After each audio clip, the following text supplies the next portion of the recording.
गोपालपुर नाम के शहर में इमरती देवी नाम की एक औरत रहती थी। उसके पास एक गाय थी। उसका नाम था कपिला।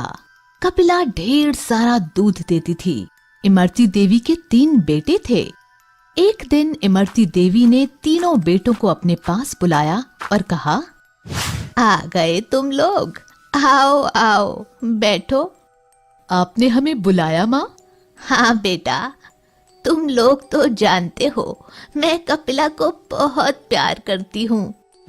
हाँ माँ, बिल्कुल जानते हैं। बेटा, जैसा कि तुम सब देख रहे हो मैं बूढ़ी हो गई हूँ। हाँ माँ, तो बोलो, कुछ कहना चाहती हो? सुनो, अब मेरी तबीयत ठीक नहीं रहती। ना जाने कब यमराज के यहाँ से बुलावा आ जाए। ऐसा मत कहो माँ, आपकी कोई इच्छा हो तो बताओ। वो देखो, कपिला एक अच्छी और दुधारू गाय है।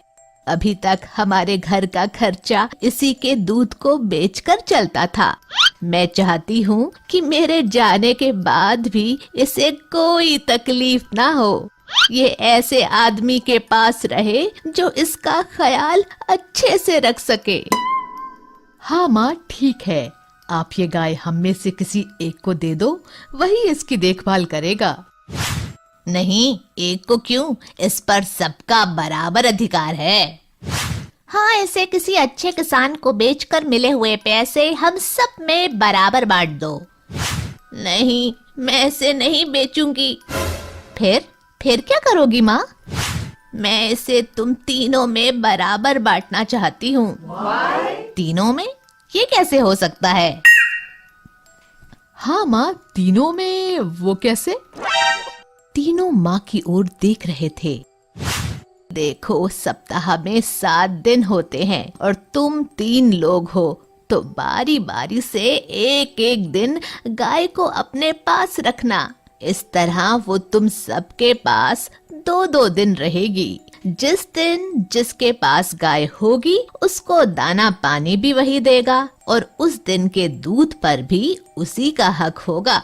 हाँ, जिसके पास कपिला सबसे ज्यादा खुश देखूंगी उसी को दे दूंगी। फिर 7वें दिन क्या होगा? बताती हूँ। 7वें दिन कपिला को मंदिर के पुजारी जी के घर में भिजवा दिया करो, जिससे वहां के दूध की खीर बनाकर ठाकुर जी को भोग लगाया जा सके। फिर उस दिन दाना कौन देगा? मैंने पुजारी जी से बात कर ली है। उस दिन मंदिर के चढ़े हुए फल और बचा हुआ प्रसाद कपिला को खिलाया जाएगा। ठीक है माँ, जैसा आप कहो। तुम सबसे बड़े हो, इसलिए सबसे पहले वे तुम्हारे घर रहेगी। ठीक है माँ, जैसा आप कहो। उनके कहे अनुसार तीनों भाई एक एक दिन गाय को अपने पास रखने लगे। मैं दूध निकाल लेता हूँ और गाय को खाने के लिए कुछ नहीं दूंगा। वैसे भी कल मंझले भाई के पास जाएगी तो वो खिलाएगा ही। आज मेरा नंबर है। मैं तो दूध निकालूंगा। गाय को खाना देना जरूरी नहीं है। कल बड़े भैया ने तो खिलाया ही होगा और कल छोटा भाई भी खिलाएगा। तो मैं ना खिलाऊं तो किसी को कानो कान खबर भी ना होगी। 2 दिन से खूब खा रही हो कपिला, ज्यादा खाना नुकसान करता है। आओ, आज सिर्फ दूध दो मुझे। इसी तरह तीनों भाई दूध निकालते और उसे खाना कोई नहीं देता, लेकिन पुजारी जी कपिला को अच्छे से भरपेट खाना देते। इमरती देवी देख रही थी कि कपिला धीरे धीरे कमजोर होती जा रही थी। आखिर उन्होंने सोचा क्यों ना कारण पता लगाया जाए और बारी बारी से तीनों बेटों के घर जाकर जांच की। सबसे पहले बड़े बेटे के घर जाती हैं और छुप कर देखती हैं। आओ कपिला, मैं आज जल्दी में हूँ, दूध निकाल लेता हूँ। वैसे भी कल मंझले भाई के पास जाओगी तो वो खिलाएगा ही, तब ज्यादा खा लेना। मंझले बेटे के घर। खाना देना ज्यादा जरूरी नहीं है, पर पैसों की बड़ी जरूरत है। आज दूध बेचकर कमाऊंगा। कल बड़े भैया ने तो खिलाया ही होगा और कल छोटा भाई भी खिलाएगा। तो मैं ना खिलाऊं तो किसी को कानो कान खबर भी ना होगी। हमेशा की तरह। छोटे भाई के घर देखती है। 2 दिन से खूब खा रही हो कपिला, ज्यादा खाना नुकसान करता है। आओ आज सिर्फ दूध दो मुझे।